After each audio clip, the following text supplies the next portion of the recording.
time to actually talk about what that all ends up in today and money. So it is fun to spend money. So that is our conversation today. For our agenda, we are going to start a little bit about what it really means, how you build building a value add budget. We're going to talk a little bit about allowable expenditure checklist. Again, we don't want to go like, this isn't going to be a very black and white, but we're going to talk about some ideas that maybe you hadn't thought of. And then exploring opportunities for investment. Again, some ideas of maybe some things you've heard that isn't allowable, or there's a lot of rumors that go around the use of federal funds. And so we want to make sure that we kind of put out there some ideas of things that you can do. And then Q&A. So at the end of this, as you're going through, we encourage you, so if you have a question, we ask that you actually put that in chat, and then we will come back through chat. So feel free to do that as we're going. If I say something in the allowable expenditure and you're like, hey, I wonder, just throw that in chat. That will make sure that we can get through sort of the big picture and then really dive into all of your questions. And that will also help us to sort of create some frequently asked questions, just so we can put this all together for you as well when we follow up, in case maybe you didn't have that question right now, it wasn't relevant, but later on it becomes relevant for you. You'll be able to have something to access. So with that, we're going to start with building a value add budget. I think this word is thrown around a lot, especially in the CSP grant, in that the goal of the CSP grant is to really start that acceleration curve of student learning, really, right? If you look years ago, we kind of used to say we have this on-ramp of 3 to 5 years before students get to outcomes and before our academic models really fully implemented. But as we look at this now, right, our students don't have that time. And so when we think of a value add, think of this as a lot of times is those accelerator points and those things maybe without this money that you would not be able to do as part of your academic model, because sustainability and that growth and overcoming from large investment in facilities and just that startup, it requires you to have a 3 to 5 year ramp to even be able to have funds to invest that. So when we talk about defining this, there's a couple things we just wanted to point out.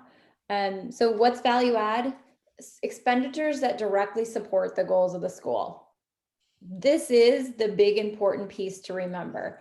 Every single one of you are going to have different unique components to your academic model and what's important. When I say we don't want to put an allowable and an unallowable, is we don't want to put a box around that. That is part of the innovation and the unique piece that makes charter schools so amazing. And so when you think about it and you ask yourself, what, is this a value add? Think about how it directly connects to the individualized goals of your school. And if you ask yourself the questions, why is this investment important? And so, some of those are easy. Why do I need a teacher? Well, that's right. It's an obvious. But if you thought about an example of, well, the state allocation allows me to have a 1 to 20 ratio, but my academic model, we really need a 1 to 15 ratio, because that's what we've really seen to work well. That becomes a different investment decision, and that becomes a different trigger for some allowability. Same thing, what does the investment prioritize? So if you're asking for a 1-to-1 computer expenditure to where you're buying computers for all students, we want to see that connected, right? So we think that our students, we have chosen this 1-to-1 because, and then also the measure of success connected to the investment. Sometimes that can be academic achievement. Sometimes it's social and emotional. Sometimes it's just hitting your enrollment numbers. But if you think about these pieces as you go, this is a really good way to kind of frame that. Oops, wrong button. So the second thing with value add is that expenditures are going to accelerate student success. Obviously, most of you here, you're already in school, right? That's what you do. So You want to serve your students in this expanded capacity, though, the best way that you can from the moment that you're submitting the application. So right now you have for months, right? As you imagined what this would look like as your expansion, you're looking at curriculum, you're looking at the changes of, if you're going from an elementary to a middle school or a middle school to a high school, right? Those are different games. It's different. There's new things. And so while there's a lot of foundation that you have in place, there's also new things you're learning along the way. And so we're really looking, these funds, think about all those extra pieces of capacity. Like if we just had another brain to think about this, if we had another arm to help us with the implementation of this plan, that's really a big piece of this accelerating student success as well. We already know you've demonstrated your commitment to it, but we want your ideas to go beyond the status quo. I always say, I have been in schools with so many leaders or teachers, and I'll say to them, what's missing, right? What's the secret sauce? What changes outcomes? And so often I'll hear, well, here's my real plan. If I could do this, this, this, and this, and this, like, I know that that's the challenge. And I'll say, well, then why haven't you done it? And it always comes down to capacity and resources, right? So the ideas live within your schools. There's amazing ideas within your schools already. And so the value add is, we want you to take those ideas, and then we want this money to be able to support you in implementing those ideas. And so I say that, in, again, some of this gets a little creative because each of you have different reasons and how they connect to your goals. The other piece too, we just like to point out here is, that foreshadowed obstacles in students, serving students in the expanded grades. There are absolutely going to be things that you don't know yet. But there's also things that you don't know yet, right? So you can kind of foreshadow that. And there's ways of budgeting. So for example, we don't know the curricular resources we're going to need quite yet. We know we have a baseline, but until we have the new student population come in, we see where their baseline data is, then we're going to match some resources. So you can budget something that says, we're going to budget $500 a student for resources. You don't know what those are yet, and that's okay. You're just holding kind of space for that, because you know that as you get your data and as you start to learn more, when you get those students in the school, you'll have that funding held for it. So kind of think creatively in that way too, is you don't always need to have it defined. You will have time to define what that looks like. The next piece to defining value add is expenditures that create classrooms that empower and equip teachers to be amazing. So you've got new classrooms, kind of take that vision and think about, what are your new classrooms your students are going to walk in, right? That they feel pride as a learner. So often I can go into schools, and again, because you put all your money into just getting it going and getting it up and ready, but then you've got, stark walls and there's nothing hanging, and it's kind of, the teachers are running out to Target and they're buying all their stuff so that they can have something there for the students. So this is a piece too, again, to use this grant. Imagine kind of some of the creativity of those walls. Imagine what it would feel like, even from your recruitment and your retention piece, when you kind of bring a teacher on and you're like, hey, congratulations, we want to hire you. And by the way, you have a $500 budget, like go crazy, buy supplies for your classroom, make it your own. So again, there's ways that you can creatively do that, just to say, hey, we're going to have an allocation of $500 per teacher. We don't need to know how many pencils that means right now, or how many books, or what that is. We just need to know that you have a vision that your teachers are going to stock those classrooms and make whatever they need for those classrooms. And then that kind of goes to the same. You don't necessarily always know what the additional support and training is until that new group of students comes in, especially at different grade levels as you're expanding that. So the same thing can be with PD. It's okay to say, we're going to reserve $250 per teacher for, their requested PD. So again, this is more of, when you are doing value add, I think sometimes when we get into writing budgets, we can be very, this is exactly what I'm going to do. And I think if we, as you guys are all sitting there, it's impossible to know what you're going to do the next 3 years. But there are definitely some bigger categories and bigger buckets when you think from a value add perspective that you can do placeholder for and then figure out the exacts later. The last piece for value add of that definition, you've created, you're working on your academic model. It's got purpose, it's got intentionality. And when you look at your future sustainability and you look at all the nuances of your model, think about what is standing in the way of sustainability. After this grant comes and you don't have it anymore, what's going to pull away, and what does that do to the integrity of your model? And so really what we want to use this for is thinking about the capacity that this can bring you now to build those strong, sustainable systems and processes that maybe you don't need as many, hands on deck because you've got the processes in place, or, maybe it's a consultant that you don't have to bring in, and so that your core of the academic model can be preserved. So I want to stop there before we get to the next spot.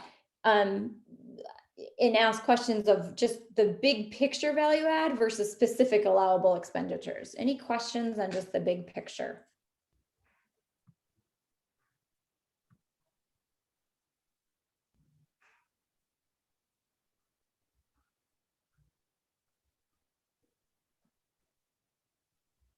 Okay, doesn't seem like I don't have a question on the big picture. I do just have this is a very simplistic question. Will you be sharing, or will this recording be posted so that when we want to come back and look at how you talked about defining the value add, it's readily at our fingertips? Absolutely, that's what we're going to do. So we will have this as well as the FAQ for all the more specific questions. As many of that we can put out, we will share with you all as well. Good question. All right, so the next piece of this is allowable expenditure checklist. So we get this question a lot. Can you just give me a list of things that are allowable and a list that are not allowable? And actually, that is the exact thing we don't want to do. So we're going to give you the best that we can right now, but we're going to do that with the idea and the lens that we want to talk about what you're trying to do, because there are a lot of different ways. There are ways when the same expenditure for a certain goal will be not allowable, but in a different way it is allowable. And so we just had a conversation, for example, on this earlier. Can I get a handicap bathroom under code? Well, it depends. If you don't have an accessible bathroom at all, and that is a measure of code to actually take occupancy, to get your occupancy permit, it is allowable. If it's just because I want to have more because I want to serve my students more, that's a non-allowable. So every single piece kind of has a nuance with it, and we'll get into some of those. So understanding the possibilities really here. So these are commonly requested unallowable expenditures. Personnel and fringe. In implementation years, so keep in mind, planning years, pretty much not pretty much, any personnel in planning is okay. When you get into implementation, core personnel such as a school principal, financial manager, registrar, those core positions are not allowable for personnel under this grant.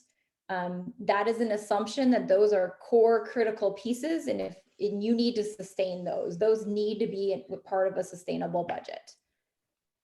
Other common are supplies, and get that a lot. Uniforms, can I buy uniforms with this? Unfortunately, DOE is very adamant that that's just a no.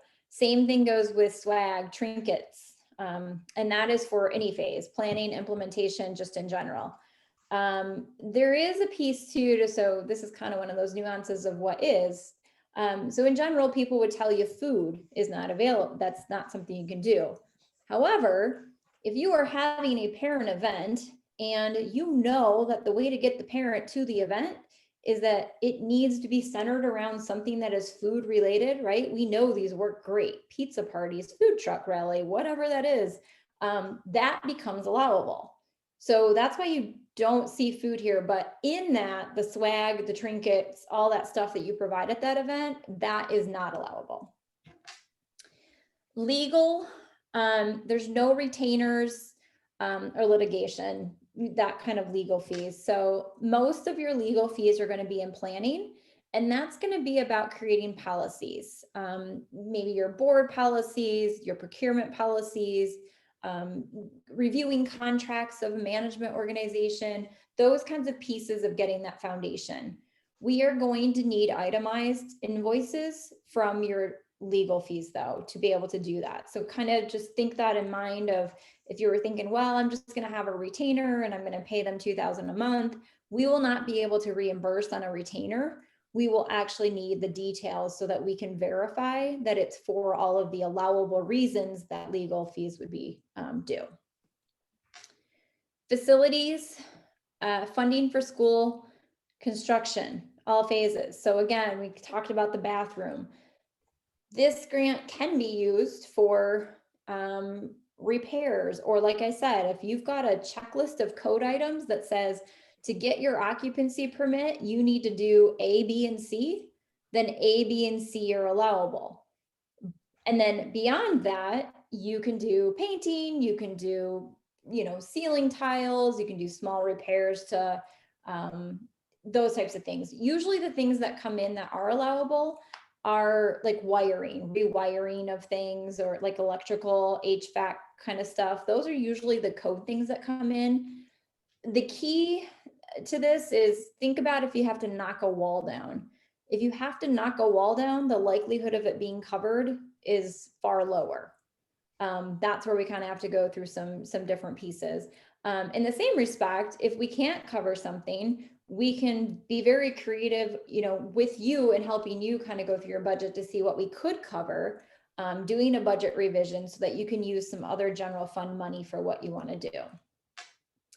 And then the other thing that are commonly requested unallowable are ongoing expenditures that are foundational to the school. So you get one audit, for example, right? So in year 1 of implementation, you could pay for your audit. In year 2, that's on your own.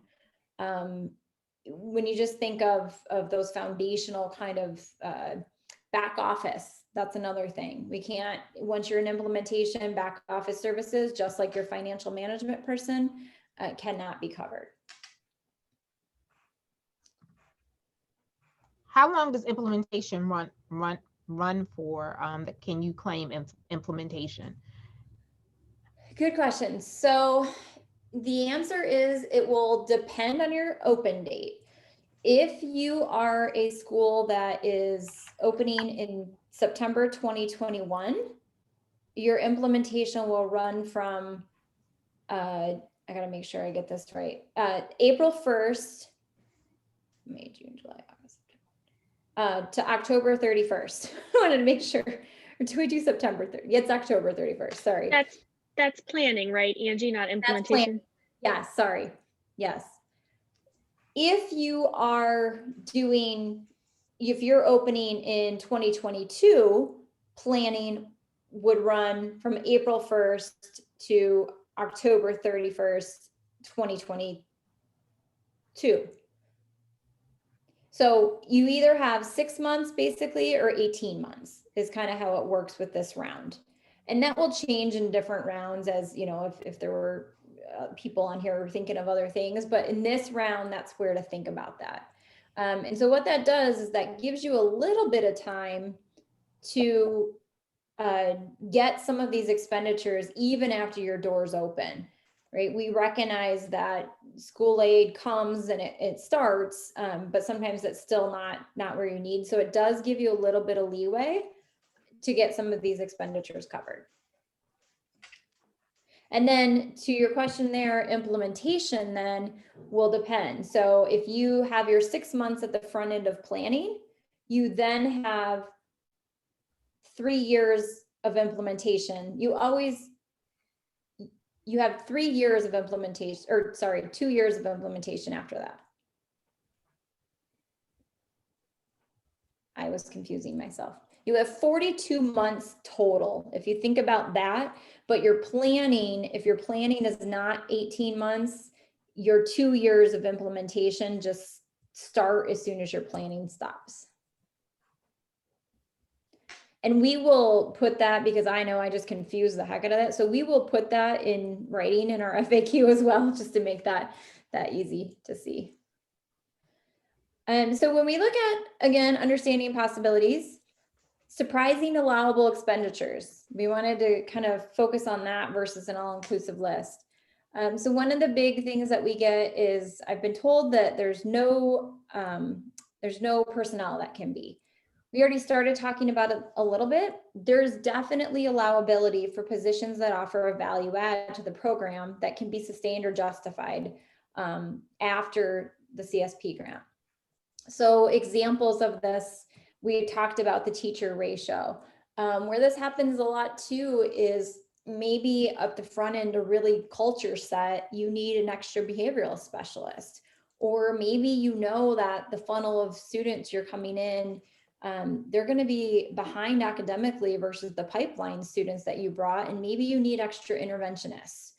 If those are pieces and positions that you're putting in temporarily to sort of aid that orientation and that entry point into the new grades, those are allowable expenditures.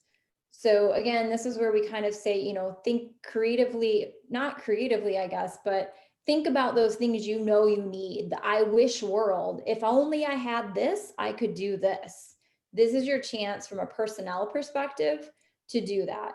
The justification we're going to ask you is to say, if you say, well, I need 5 interventionists, we're going to say, okay, well, in 2 years, now what's going to happen? Your explanation might be, well, in our model, we know that our pipeline is going to be this. We know we're going to have less school, new students coming in, we'll have a better hold of their academics, and we won't need as many interventionists. Right? I'm making that up, but that would be how you would think about that.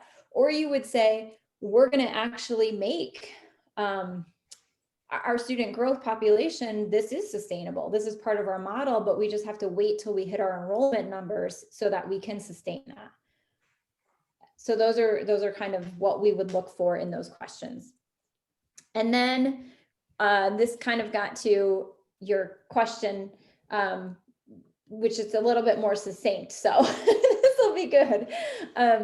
Extended planning period. So it can go beyond the initial start date of the school. So for example, planning may go April 1st, 2021, to October 31st, 2021 for school opening and new grades in September 2021. So with this expended, it allows for those planning expenditures to be carried through October, which includes personnel. So it helps you. So if you have big upfront costs, right, that you were getting your facility ready, you were doing those renovations, every school has them. It's not really a hard justification. This allows you to take all of your salaries. So even when you think about August and September and October, this isn't just those value add. This is all of your expenditures that you might have. So it gives you a lot of flexibility to be able to use the funding.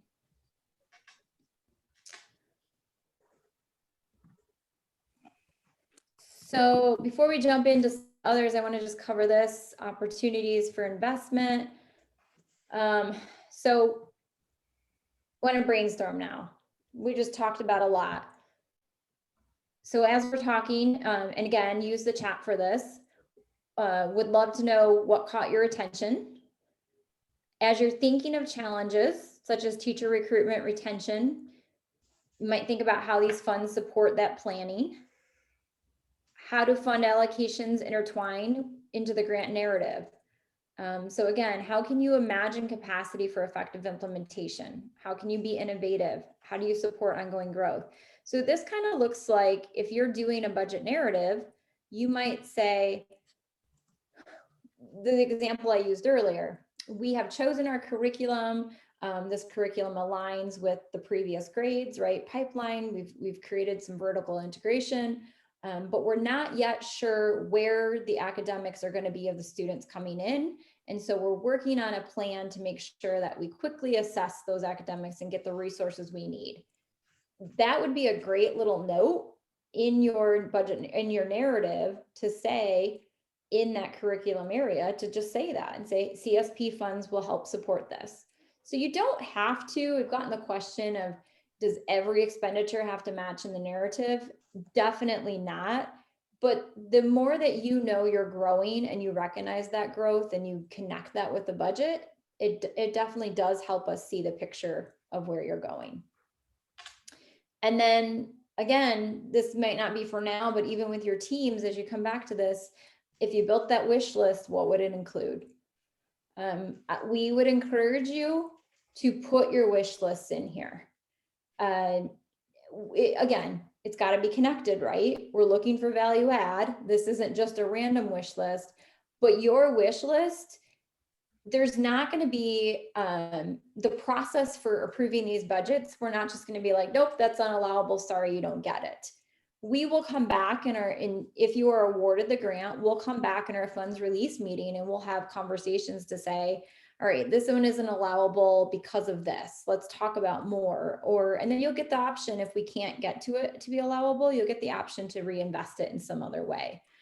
So don't feel constrained right now as you're putting forth this budget and you're thinking about this for you to assess allowability. That is something we will work together on. So with that, I'm going to stop sharing and kind of go to the chat and open it up for some questions and work through some things. So our first question, if swag is a strategy for recruitment, staff or student, would that be available? Nope, there is no gray area in swag. Swag, uniforms, all of those things, no gray area. Are funds used to offer incentives to faculty and staff in the form of bonuses and stipends to recruit students at allowable expense? Yes, great question. Great way to use this. So you cannot, so if you were going to do, merit pay or something like that, those are things, as long as it's tied to academics, there's ways to make that happen. Stipends, though, are great resources. Anything that's outside of the contract. So if your contract runs August to June, for example, and in July, you need some teachers to come in and write some curriculum or do some design editing or do some PD, you can pay them stipends through this grant, even through implementation, to do that work outside of their time. Same thing if you've got an evening, you have an evening PD that you need them to do, or you have a weekend PD, those stipends can be paid as well. Similar if your teachers are part of your PD, maybe some of your lead teachers are doing a little bit, more to it to present as part of a PLC or something. As long as we can see that that's above and beyond what their role is, then that could be eligible for stipends.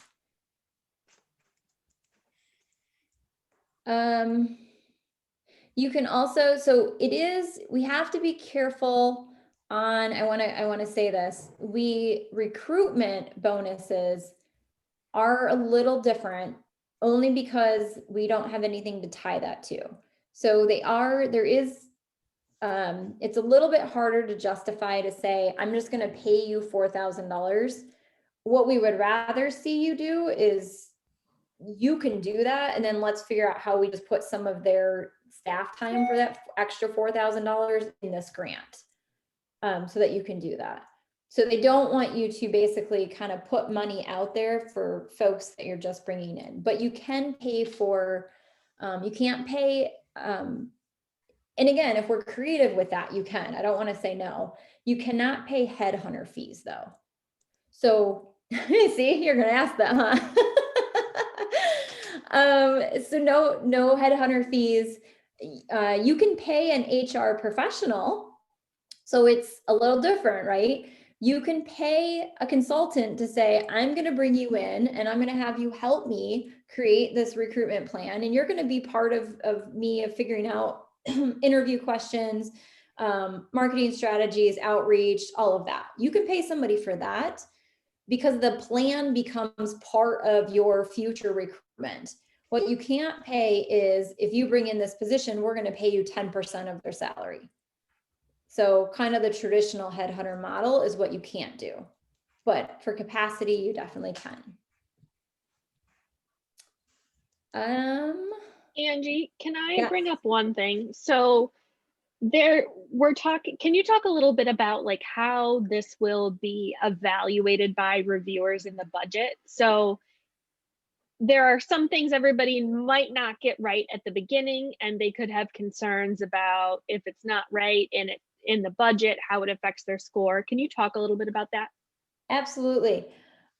So your budget narrative, your budget as itself actually does not have a score. That is very purposeful, that it is not scored as part of your CSP budget, is not scored as part of your grant application.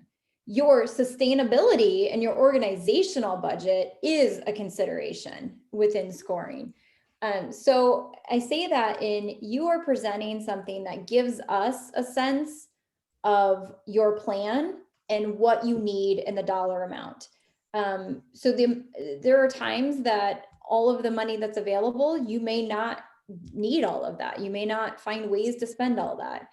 We're going to try to help you do that, but regardless, that gives us a sense there. And then again, as we talked about before, the more that you kind of can integrate this into the narrative, it can be used as a good thing to kind of improve the narrative piece, but that's to your discretion. It doesn't have to be part of the narrative.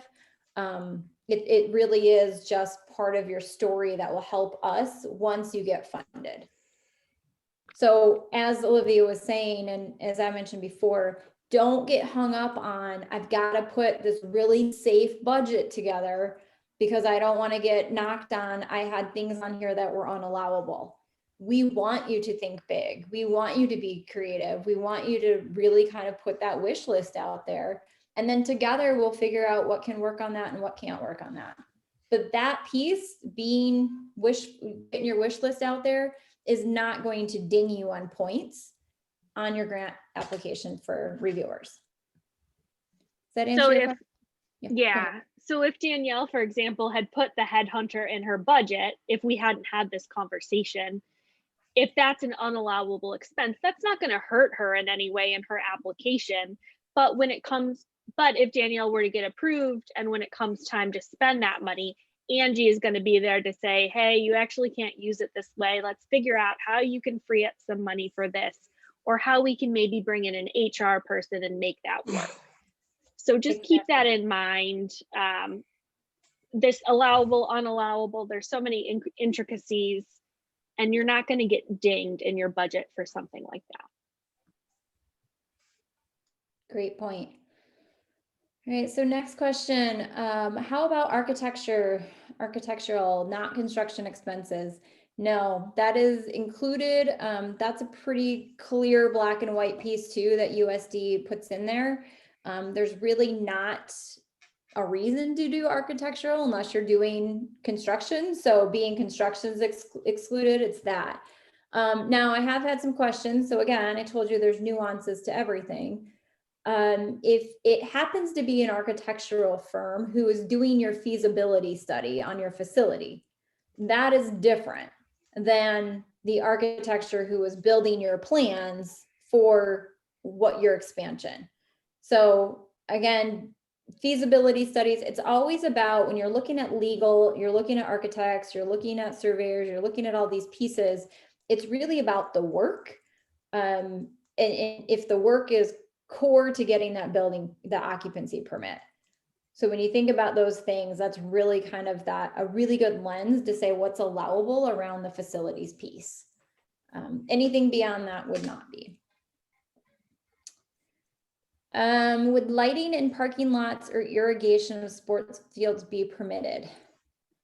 Definitely no on sports fields. DOE is anything that's extracurricular, intramural, those kinds of things are not allowable.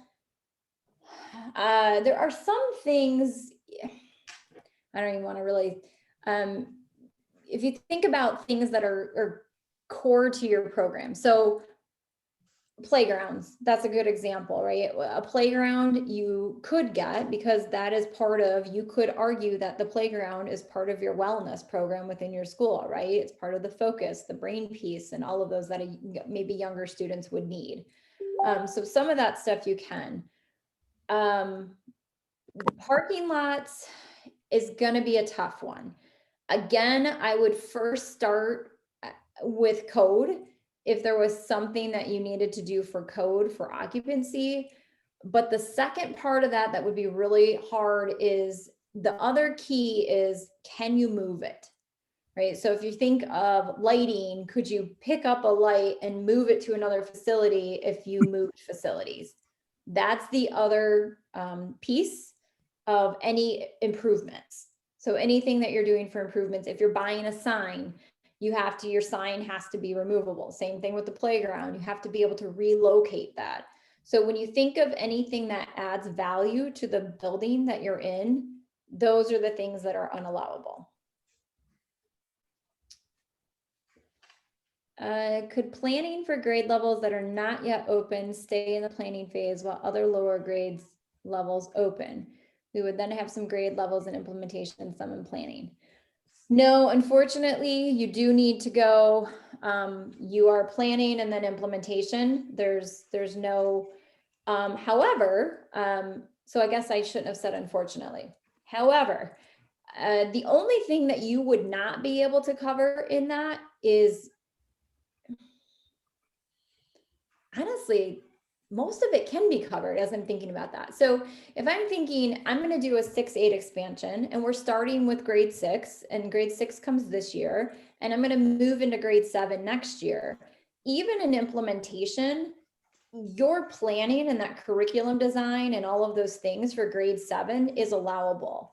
And even in planning, if you choose to say, we're going to bring our 7th grade teachers in a little earlier, we're going to bring them in January because we're going to do a looping model or something, right? There's some justification as to why you want those teachers there. That would still be allowable in implementation. So while the answer is no, I also would encourage you to think, I don't know that you'd be that limited by what you would be looking to do. So I have a follow-up to that. Yes. Our grades already exist. We're expanding a classroom on each grade, which means we have to bring in new personnel at each grade. In the implementation, if we add the teachers for the year that will open the following year, not the current year, and we say they spend a year learning the curriculum, the culture, how to respond to parents, that's allowed in implementation? Absolutely. And back to the field again, the sports field is only used for PE classes. So if you're improving a classroom, even if it's outside, you can only do it with things that are removable or are not removable. Are removable. Okay. So you could pick it up and move it if your facility changed. Thanks. Good questions. Okay. We're adding 5th grade this year, but want to reserve implementation for middle school. Our new approval, can we consider our open then fall 2022 to give us? Yes. So if you are one of those phases where you're like, maybe you're going to have to bring on more staff for some reason, or you have some facility expenditures that you might have for those later grades that you're not going to be able to get to before this fall, we could definitely brainstorm what that looks like for your planning and implementation. So you could just say, I'm going to exclude 5th grade in this grant, and I'm actually just going to go ahead and do 5th grade, and then I'm going to start an implementation with 6th and 7th. The other thing I would say though with that is, again, what we just talked about, it really depends on what it is you're looking and what you need for those additional pieces. So if you don't need, really, facilities and transportation are the two things that we don't have a lot of gray in it, or a lot of room, I guess gray in implementation. So if those aren't the things you're looking for, you probably can do what you need to do in the implementation years anyways. And we can help strategize that for you. Can funds for transportation be utilized so students from low income can have access? So great question. This is another one of those nuances. In planning, you can purchase transportation. So if you wanted to purchase a bus, you could purchase a bus if that was part of your fleet. What isn't allowable is ongoing leases. So if you have a private contract with busing services, you are not able to put that through CSP funds. So it's very specific. When the transportation allowance opened up, it was very specific to actually purchasing, or, I mean, you could always, you know, transportation plans and all of that stuff you could use. And you could do transportation. You could do transportation for that through October too. You could put that in there as well. So you can have. Can we buy a bus? Yes. Yeah, that's what we're talking about, buying buses and vans. You can buy one. That's what I'm saying. If you want to buy one and you've got a system, all good in planning. But if you are leasing it and or like you're contracting out, that's not okay. But yes.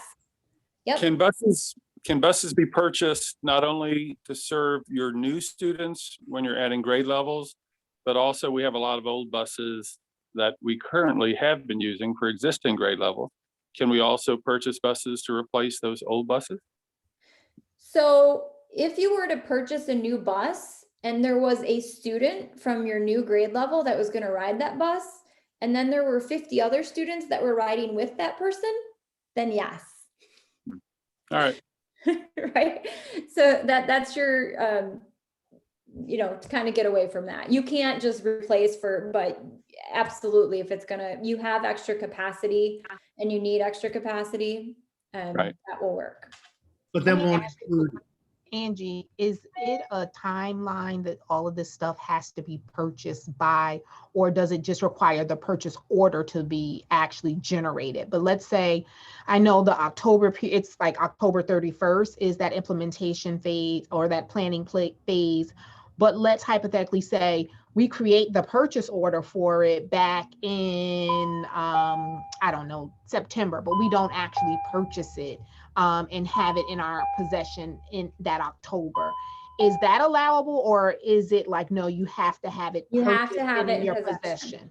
Yep. So what you're going to do to get reimbursed for anything is you're going to have the invoice that shows invoice contract, something there that's going to show that expenditure.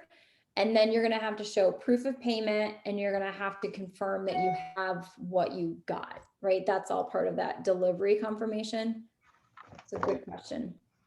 Yeah, because I'm just thinking, like, it made me think of like the timeline of, you know, hypothetically, to get all these things in place and to say, and then have purchase orders created for it is one thing, but then the execution of all of that in this short time frame is another piece logistically of making sure that all of those things are then executed and purchased upon.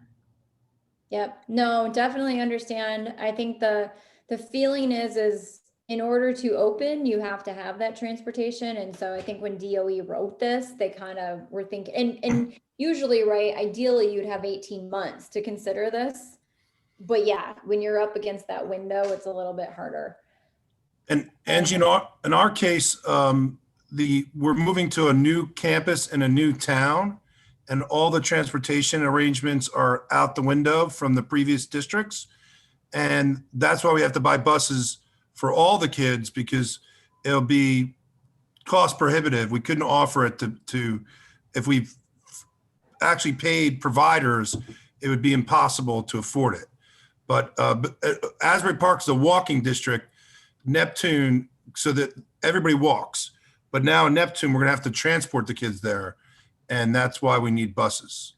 Yeah, unfortunately, this is where it gets hard with expansion, because when you get new things for the new grades, right, it obviously brings up ideas for the current grades.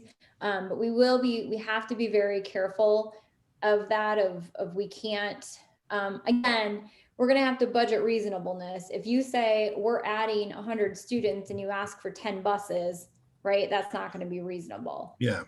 So unfortunately, we can't cover anything that is solely for or not supported within the student population that So you're 2 at. buses for 100 kids at 54 passenger buses, that works. The math Yeah. works. Absolutely.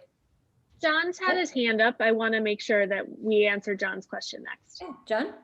That doesn't include insurance and the bus driver salary, the vehicle insurance. That's ongoing. That's not, Correct. can you hear me? Yes. Okay. So nothing like maintenance contracts on the buses, No, upkeep, cleaning the buses, nothing. no, Everything else is extra. So we have to, okay. correct. Just the Yep. bus, the capital expenditure, and that's it. Okay. Correct. Yep. And that's new. So, which has kind of been a really, in the last couple of years, I think 3 years ago, they added that, which is kind of a nice, because of exactly what you're saying. Transportation is key. I All had right. a question that came up this morning that asked if somebody's licensing curriculum and they're going to do it they're going to use it over the entire course of the grant, can they pay for the 3 years up front, or do they have to invoice year by year for that curriculum? So that's another one of those nuanced. As long as it is within the timelines of your grant of implementation. So I say that because, right, implementation, it depends on how long your implementation is, right? If you had an 18-month planning period and only 2 years of implementation, you couldn't do a 3-year. But if you only did 6 months of planning and 3 years of implementation, yes, you could.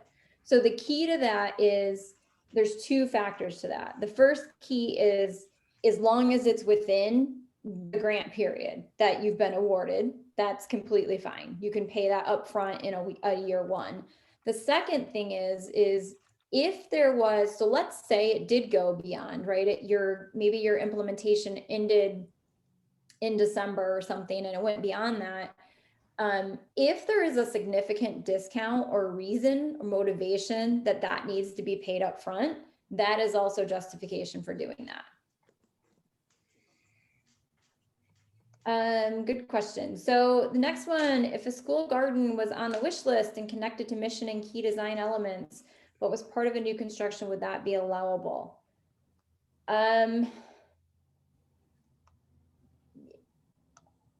Yes, pieces. I want to answer this the right way. So if obviously that's part of, this happens a lot in Montessori programs, for example, right? We're going to go out, or outdoor programs. Like, this is very common that this is part of our curriculum. We're going to learn in this garden and this is key. Then absolutely the supplies, the pieces, like all of that goes into that. Where it would be not allowable is I need to bring a backhoe to shovel, I have to dig out a patio so I can create this. I have to do some major construction to make this happen. So that's a yes and no. Supplies, everything you need, all of that stuff, absolutely. The actual physical sort of making it, that's where the no is. Particularly, because you can pull up the plants and stuff too, not that you would, but.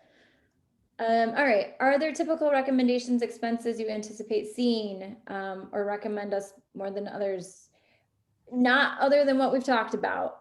So like I said, that's why we wanted to kind of present this with a value add. I would go back to, we wanted to highlight those expenses I highlighted as typical asks that are unallowable. Those really are that. Those are the most things I see in any budget of what people want that we're not able to approve. And then again, looking differently at that personnel is going to be, that's a really big key. I think that's another thing people tend to miss from that perspective. Going back to the bus question, if we have 5 grade levels served by 5 buses, and the buses split up the city, they go to different neighborhoods and they bring kids from all the different grade levels together on the bus. And then you're going to add a 6th grade level, and you're going to add a 6th bus. And again, the buses are going to serve the whole city, but now you're going to break it up into 6 different areas of the city that the buses are going to. So every bus will have kids from every grade level. If I'm understanding the way this shakes out, you could still only purchase one bus because it has the capacity to serve the additional grade level, even though all of your buses will have new students on them. Yes. And the reason for that, so again, there's nuances.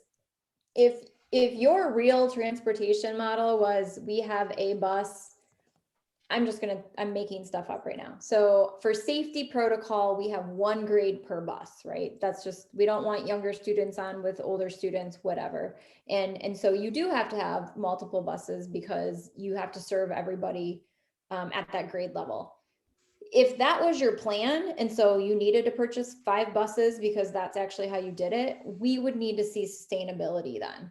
So that would really be, I'm going to purchase these 5 buses because this is our plan. And then we're going to look at your budget to see, okay, but how are you going to sustain this for what it's going to take for your personnel, your insurance, all of those pieces. So that's where you have to be careful, it's Right. But apart from the sustainability question, the reality, which I think you also said before, that if that's not our model, to have 5 buses for a single grade level, if our model is to have 1 bus per grade level, then we can only buy 1 additional bus correct. for the additional grade level, even though all of our buses carry kids from all grade levels. Yeah. Correct. Yes. All right. Thank you. I think that gets to the reasonable piece. Like, expenses are only going to be approved if they're allowable, yes, but also reasonable. So if you are only adding 50 kids and you add 3 buses, like, that's just not reasonable. So that's, well, it's not an explicit rule. I think it's understanding that your asks also have to be reasonable for the number of kids that you're serving. Yeah, good point. So if we're bringing in middle school grades, can we purchase lockers removable to pick up and go, and cell phone lockers too? Yes. Yep. Lockers, furniture, desks, everything you need from that perspective are all allowable. If you add 50 students each year over 3 years, can you purchase 3 buses?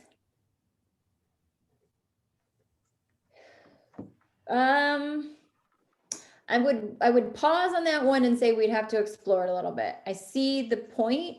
I see where you're kind of going with that piece. That would be something we'd have to connect on DOE with, just to make sure of how that would shake out. But I can see feasibility in saying yes to that. I think the other, what was I going to say? No. Okay. So that's the end of our question. Olivia, something you just said sparked me to think about something, but I think you're exactly right. The reasonable piece is always key. Other things that I encourage, I know what I was going to say. Other things I encourage you to think about is when you're talking about those other groups of students, think about how your contracts are shaped. So if I need PD, and I have this PD provider, right, who's going to come in and talk about social and emotional learning. And this PD provider typically charges X number per student or per like teacher. Think about how you could negotiate something where this person comes in and their fee is $5,000, right? And so now if their fee is $5,000 and you can bring more teachers in, you have just used this grant to help your whole school. So I would encourage you, when you have those other grade levels, to really think about that way too, of how you're approaching some of the things that you need to bring in. Because some of the same training you're doing for your new teachers are training the same train. If you do teacher orientation and you bring in a speaker. Yeah, I need you to call Jamar. I sent it to him. I sent it to Mike. I want you to tell him what's going on, because I started. Could whoever's on the phone mute themselves? Okay. Yeah. I was like, is that for me? I was like, no, it's not. So think about that. So I have teacher orientation. I'm going to have 3 workshops. I'm going to bring in speakers. That doesn't mean that your teachers, if it's relevant from other grade levels who are also new, can't sit in that because you've already paid that expenditure, if as long as the contract is not written on a per teacher basis. So those are some other ways. And I say that to think about, I don't want you guys to get hung up. We can get, it can be frustrating to say, but I need these buses. But what I can tell you is, okay, but if we could cover $100,000 of your salaries that you thought you were going to have to cover in your general fund, then let us cover that and you can go buy your buses with that same money. So the net impact is the same. And so that's really why we wanted to, you know, share and have you kind of think differently about some of these positions in your schools, some of your PD. Take a look. Obviously, with COVID funds coming out, there's a lot of different money going to different pots right now of what you're going to use. So we want you to maximize that funding. We want you to maximize. So sometimes all the PD is not here, but think, you know, other things. Somebody asked what other things. Think about bookshelves in, you know, in your classrooms. How long it takes teachers, right, to build that library or books sometimes, especially if they're newer teachers. So no matter what the grade level, you could give teachers to say, here's $1,000. We value literacy. Go fill a bookshelf with books. So you can do a lot of different things. And I know right now it's hard because you're in the mindset of, but I just have all these big expenditures kind of piling up and I need to cover those. You'll get those in that planning, but when you're looking at those implementation years, just don't sell yourself short to say, well, I can't spend all this money, because I know it seems crazy when you're thinking this now, but we get people who say, I mean, that's what it is. When you really sit down and you're trying to spend over $1 million, it can get difficult if you only have 50 students, 100 students, you know, a couple grade levels that you're adding. So that's why we're sharing these pieces, because we want you to get the most out of this as you can. Angie, Yes. go ahead, Brett. Okay, we have a lot of ESSER 2 funds coming in, and you know, there was because of the Charter School Association's good work, there were increased funds made available for traditional equalization aid. Do you have to make the case that some of the things you'd like to do, you would not be able to do without this money? Or even if we could do some of these things without this CSP money, you know, can we apply for this CSP money and then use it for these things, and in effect, you know, maintain a larger surplus going into the future, which obviously helps in innumerable ways as you go forward? Please, please, and more pleases. As many pleases as I could ask you to do that. That is great if you have that availability. So the only, the hard part, right, is what you put in here. And that's why a lot of that is that personnel. I mean, that's really your biggest asset that doesn't go to a lot of other of those funding programs. But if you can, and you can put things in here, and that means you get to reserve some of your general funds, we are not looking for you to show us you have a gap. This is an accelerator. And we talked about before, what's value add? Value add is that. Value add is getting yourself in a strong financial position so that when this grant's gone in year 4, year 5, you have the funds to keep the integrity of your academic model. All right, so it is. Andy, that one question I wanted to follow up on. You mentioned the books. We can buy books in the classroom. We were contemplating a project called Project 156, which would be sending kids home, mailing them every month a book, 12 months of the year, from kindergarten through 12th grade. That's 13 times 12 is 156 for those who stopped at 12 times 12 on their memorization of the multiplication tables. And so they'd have an at-home library of 156 books by the time they graduated from us. Is that something, or does it have to be in the classroom too? We'd want to do both, to surround them with books. I would say we would push that through. I love that idea. Is that a yes, yes, yes, please, yes, please, that- please, like you did it's for a- Brett just now? Or is that just, I love That's the idea, and I was thinking, but yes, I think that's because you can tie that to your literacy. And what I was contemplating is, because it's not your supply, but workbooks are expendable as well. So I could say the same thing to books you're sending home to your kiddos, that it's about practice at home. So the reason I was hesitating is you can't do like after school stuff or extracurricular. But if we made it as part of like, this is your homework, right? We're going to Yeah. send to school and you're going to come, the teacher's going to ask you what book you read, and we're going to talk about those pieces, and it's part of a practice daily checklist, Yeah. then you're good. So Yeah. once you do that, yes, yes, yes. So I hope it's apparent to you all that we are very lucky to have Angie on board here. So as these questions come up, please send them to csp@njcharters.org, because then you get Angie and myself instead of just me, and there's a good chance I'm going to Angie anyway. So keep that in mind as these questions come up, and know that as you receive the awards, and Angie, as the hopefully 10 schools receive their awards, Angie will be much more hands-on with awardees about what their budgets should look like and what they should do to plan. So know that there's more support past the application period too. Could I ask one more question? Sure. I was wondering if Brett could repeat what he said, because I want to follow it better, about the ESSER money budget. thank you, Sure. thank Yeah. you. Sure. I wasn't actually speaking about what you might use your ESSER money for. I was just commenting on the fact that there are a lot of funds that have come to charter schools or are coming to charter schools now. So we have the ESSER funds as an example. You also had the higher amount of funding coming to charter schools through the state equalization aid formula. And as you know, a lot of that was because of the strong advocacy of the Charter School Association. So my question became, if as a result of all this, we actually have the resources to do the kinds of things we would like to dream about doing, or in the past have dreamed about doing, can we still apply to cover those costs with CSP money? In other words, can we only use CSP? When we apply for CSP money, do we have to say, this is something we can't do if we don't get this money? And the answer obviously was no, you don't have to say that.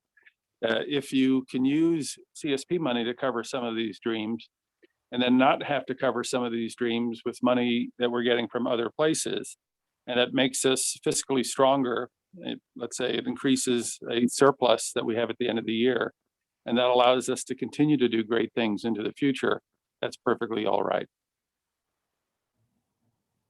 Yeah, I think we're in such a unique situation right now. Schools have never had this much funding, right? To think, but yet you do have a limited time period. And so I think that's a really great point of really making sure we maximize everything that you have. Okay, I want to respect everyone's time. I do see there's one more. So if you want to stay on, Regina, I'm happy to answer real quick. But otherwise, ask questions as Olivia said. Initial cost for modular units allowable, not just the rent, just getting them on site. Yes, I think there are ways, because there are movement. I mean, they are movable. So I do think that kind of that setup, if that is required for classroom capacity, could definitely be allowable. And on that question, before you leave that topic of modulars, it sounds to me like you'd be able to purchase a modular, which is movable. And for us, as an example, we don't have a school library. Perhaps, we can put a modular into an area on the schoolyard and, purchase books, and for the first time have a school library. I think that's a really awesome idea. I think we'd want to just figure out all the dots, but I kind of think that could work. I think that might be kind of genius. Thanks. Brett is demonstrating the big dreaming. We love to see it. Do. Angie, I can email you if you need to get off, or I can ask one more question now. You can go ahead. I just don't want anyone to think we're presenting anything more, so. I also am on my second screen. I'm gonna drag it here so I see you better. So we're in this like funny space because as everyone is, you're like, facilities and growth, and we're looking at our long-term facilities, and we don't want to be like throwing money that's going to get flushed down the toilet in 2 years. So we're trying to be really fiscally responsible and still do the dream, right? Like still bring our program to life right now. Like our kids, my founding class, they're going to be in 5th grade. They're going to be gone by the time I have the beautiful building. With the module, and I'm the one trying to be creative about like using a planning year, because I do want to bring on a middle school assistant principal now. Quite frankly, if I have to, I can probably do that in the operating budget. But with those modulars, like if I needed to bring on modulars for 5th grade and 6th grade, would I not be able to do it for 5th grade if I'm using a planning year? Okay. Yeah, but here's the other way to look at it. If your budget doesn't right now support an assistant principal, right? So the foundational is a principal. If your budget doesn't support a principal because of your ongoing, but we can show that in year 3, 4, it does support it, then you could put that in implementation. So you could still kick off, do your planning, still kick into implementation and still have your AP. Okay. So again, I think this is those, what are the expenditures? Because you might, I just think in your situation, you might find that it might be beneficial to just go with that limited planning year to get the 5th grade, because I'm guessing we can probably get 90% of your expenditures in implementation. Okay. And then and you can tell me your time is up at any point, but so then facilities, like what would I be missing out on by not extending that planning year? Facilities and transportation. So I think transportation for me is a non-issue at the moment. What about facilities though, right? Because I still am going to need to paint walls in the next couple of years and bring on new modular units every year. I know. Would not be able to do that. So I could only bring on the modulars once. So I either could use that cost for a 5th grade or a 6th grade. I want to check on that. I don't want to give you, I will check on that. I want to reread the language a little bit more specifically, because modular is so different, because facilities is more of your code, construction, wiring. Facilities and planning is considered getting you to occupancy. What does it take to get you to occupancy? Whereas modulars in my mind are kind of like supplies. I mean, I know they're big supplies, but like really they're supplies, right? It's a means to how you're doing things. So I want to follow up and just make sure of if there is any gray in that, Okay. to where maybe that modular could be. Now you're not going to be able to pay for the study, some different, if you've got to knock a building, well, not a building, but something down to put it there, or you wouldn't be able to pay for the foundation. You wouldn't be able to pay. So there will definitely be some nuances, but it might be possible that the actual facility, the modular itself, possibly. Okay. Perfect. Thank Angie, you. quick question for you. In that same vein of the facilities and the planning, it just dawned on me. One is, are you able to pay for your lease negotiations if you already begin to pay it? Or, because we're paying for it, but I guess, can we charge it to the grant even though the grant isn't awarded yet, No, right? you could. So typically, right, a lot of leases are tied to enrollment. So you could pay the portion of your lease that increases based on any enrollment that changes for planning. But usually also that trigger probably doesn't come until you have those students. So it depends on your lease structure. But no, if we're a K-5 and we're going to go K-8, but it's the same building, there's no difference. No, see, it's not the same building, but we're going to a high school, but we're in the process of negotiating the new lease for the high school. So we just begin to, we've identified the building, have the lease, and now our council is reviewing the lease. So I'm wondering, because we retained a real estate counsel just to go over that lease. And I was wondering, could that attorney be paid for out of it? It could have had it been after April 1st. So if we have them hold off and don't do any work till after April 1st, and then My we invoice sign the says lease April in May. 1st. We're good. Got you. One more question. Curriculum. Granted, you write an awesome application, Daniel. Right. So the curriculum, because we're only growing a grade a year, our process is to write the curriculum this summer for the first incoming grade. And then how can we write in the payment, or can the payment for the years that follow, can that be written in as well into Yeah, the that's grant? absolutely allowable even in your implementation. I mean, that's something you're going to do. You revamp curriculum all the time, right? That's just what happens. So that's very allowable. How you write it in there, I would think about if you have a consultant coming in to sort of facilitate that, maybe stipends for your teachers who are going to be part of it, like the practitioner kind of side of it. So that might be a couple of different, categories, but absolutely that's allowable. I have a question. On page 5 of the application, it says that, quoting from memory here, let me try and find it, that unallowable is recurring costs such as lease payments or utilities incurred after the first 18 months of the award. So I wasn't an A student, but that says to me that we can charge them for the first 18 months. If you take 18 months for planning, yes. So we can tweak that language so that it's not interpreted in that way, but that is if you take 18 months in planning. So that's for the new building, 18 months for planning. All right, so it's possible. That was my same question, Angie. So I was reading it as 18 months, but so let's say we get awarded the grant, could potentially, if we got a lease right away, it could be April, May, June, July, August. We bring our scholars in September, and October 31st is the end of planning. So we could only pay for 7 months of a lease, and then after that, we cannot pay towards the lease? Correct. What if it was, what if it was like to acquire space to use in the future, like to hold it for that expansion because we're growing each grade? No. Because we would be leasing more space than we need. Could we take like a portion of it to continue to? Potentially. Okay.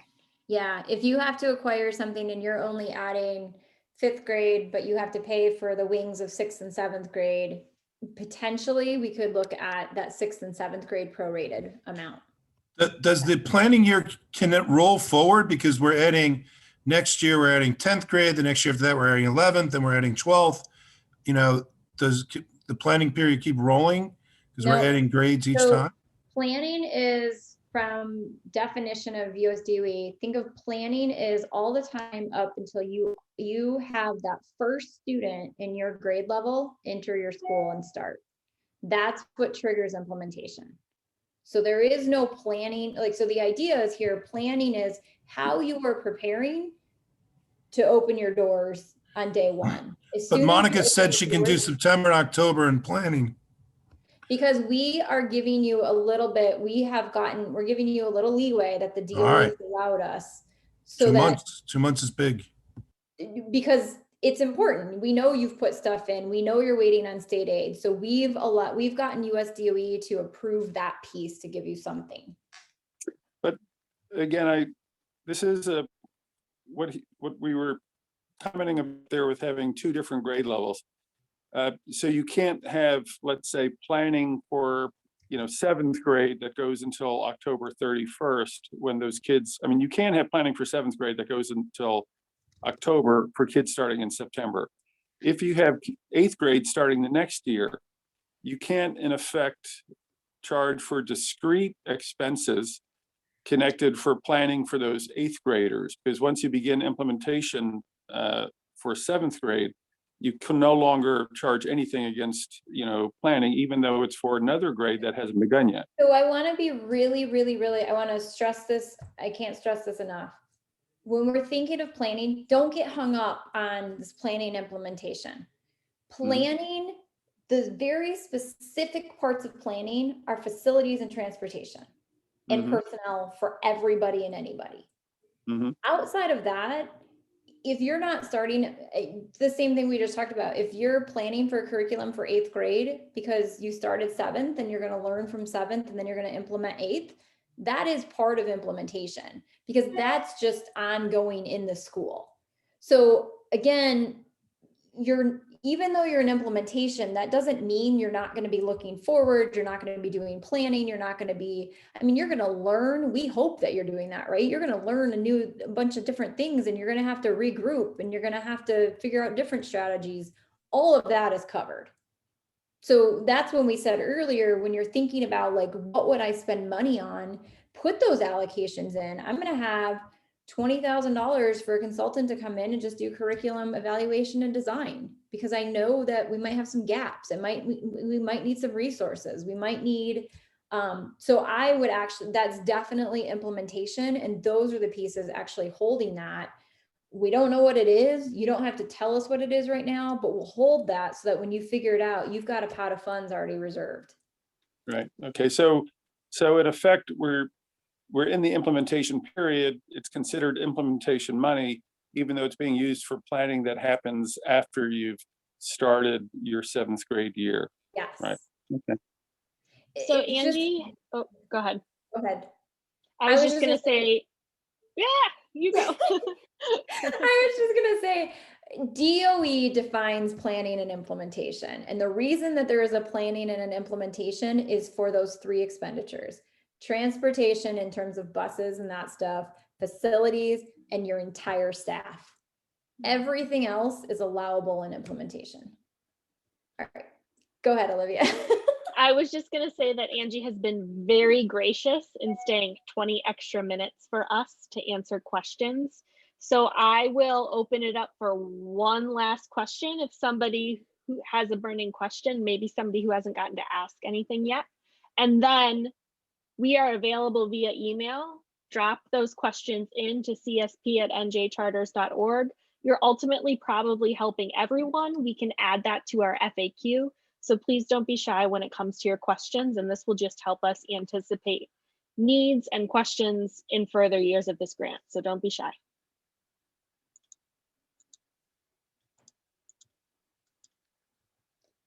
All right. Hearing no more questions. Angie, can I have your phone? Can I have your cell phone number, Angie? Don't give it to him, Angie. Thank you, Offline. everyone. Thank you. Very helpful. Thank you. Yes.